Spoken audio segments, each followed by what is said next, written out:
There is a name that is passed down, like a legend among the warriors of the desert.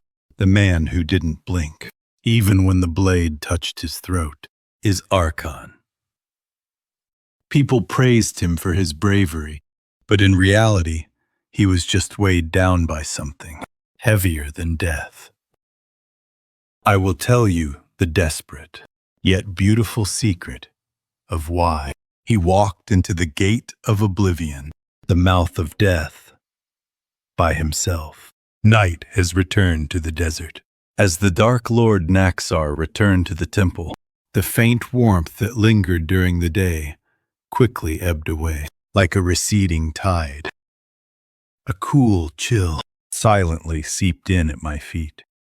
It was not just a simple cold, but a massive pressure of silence, trying to stifle the pulse of all living things. With a sizzle, the flame ignited the second candle. Naksar revealed himself from the darkness to hear the stories that remained, as promised.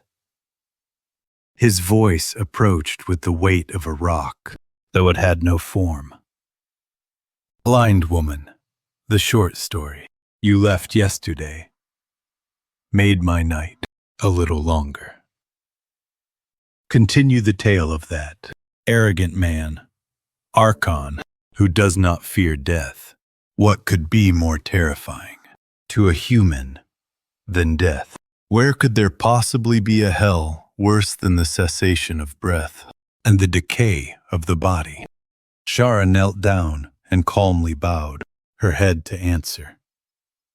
Naksar, you must not know that you preside over the end of all things. Sometimes the pain that cannot find an end and repeats forever is more cruel than falling asleep.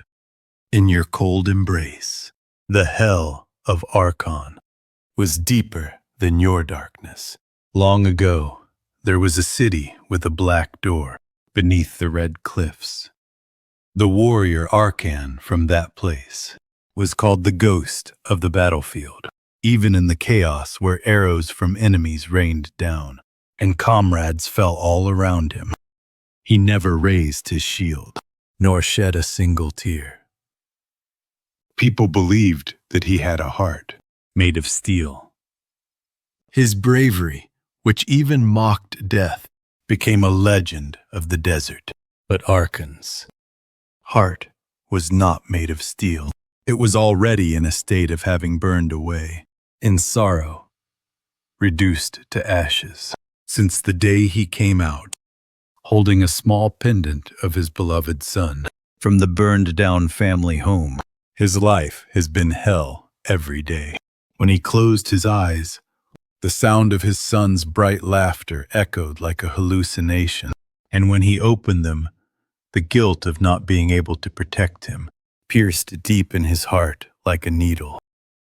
Every time that happened, Arkan would habitually fidget, with the pendant of his son hanging on his chest. That was the only thread that kept him from falling apart. He desperately wanted to die, but even death turned its back on him. In the end, Arkan went to find the massive black door, the door of oblivion, deep within the cliff. The scene in front of that door was truly bizarre. It was always crowded, with people who came to discard their memories, and there was an old woman sitting in a shaded corner, next to the door, carefully placing each fragment into a jar. Every time someone let go of a memory beyond the door, people did not know why. The old woman picked up others' memories, but those who left their memories behind soon returned with calm expressions, as if nothing had happened. Like others, Arkan stood in front of the door, determined only to forget his own pain. As he passed by her, the door of oblivion was guarded by a strange being that forcibly extracted human memories, taking a drop of life in return. Take this pain inside me away. If only you could erase my memories, I would even sacrifice my soul. As Arkan gasped for breath and shouted, A shapeless voice flowed out like mist from beyond the black door. All right. Every time you pull out a memory, your pain will decrease by an inch. But in exchange, you must give up a drop of your life. Which memory will you give up first? Arkan did not hesitate. I first revealed the cruel last memory of my son, screaming in the flames. As the door made a strange sound and pulled the fragments of memory from his mind, Arkan screamed and rolled on the floor. It was a physical pain of life's essence escaping. But strangely, the chest pain that had tormented me for a lifetime disappeared as if washed away.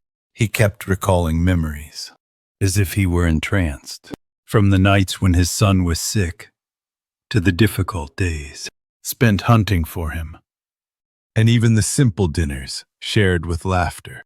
Each time a memory was pulled away, the old woman by the door diligently collected the fragments that fell to the floor into a jar.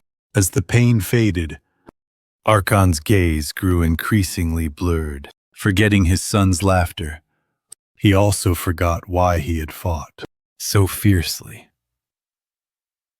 Forgetting his son's name, he became vague about who he was. He was no longer a warrior or a father. He was just becoming an empty shell that only breathed. In the final moment, a presence beyond the door whispered, "Now, only one remains." The overwhelming thrill you felt when you first named your son. If you take this as well, you will achieve perfect peace. What can be done? Arkan instinctively raised his hand to touch the pendant on his chest. But all he could feel at the tips of his fingers was the cold metal, and he felt no emotion at all. He couldn't even remember why he cherished this pendant, or why he had come to this dark cave to sacrifice his life. He felt at peace, but it was not the peace of a living person. It was a state, no different from a stone rolling by the roadside, devoid of joy, sadness, or anger. It was then. A single tear dropped from Arkan's eye. I forgot my head, but it was the last trace my body remembered. That single tear awakened his frozen soul. No, I cannot give this. I cannot give this. If I give this up, won't my son truly die forever in this world? If I do not remember, won't his existence cease to remain anywhere? Arkan finally realized that pain was not a curse, but the last evidence that he had loved someone. He picked up his memories that were contained in the old woman's jar and kicked open the door of oblivion. The pain that tore at his heart returned like before, but he embraced that memory like a jewel. Naksar and Arkan knew that as long as they had memories of that day, even death could not separate them. So they no longer feared pain. As long as he remembered, his son was always alive and breathing in his heart. The smell of burning incense filled the stillness of the shrine. Naksar remained silent for a long time.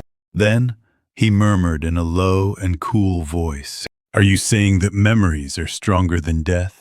The fleeting remnants of a human living, only for a moment, can overcome my eternal darkness and fear. After all, aren't they just memories that will be discarded like trash?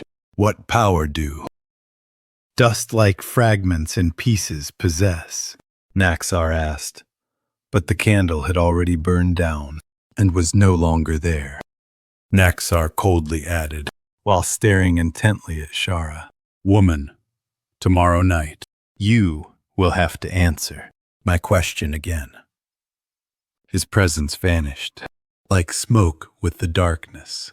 The chill had receded, but it seemed that the hot traces of tears that Arkan had tried to protect remained vividly in Shara's heart. Even if it was merely a delay of death's grasp, the warmth of this dawn that I welcomed again felt much more comforting and urgent. Although Naksar was dismissed as trash, Shara knew better. Even if they are small memories, like dust, they can become a sturdy cane that supports someone throughout their life. And a warm song that soothes a breaking heart. Tomorrow night, when the scented candle is lit again, I will share the mysterious story that unfolds in the garden of the old woman who picked up memories. Do you have precious memories that are so painful you want to erase them, yet you never want to forget? Please leave your stories in the comments.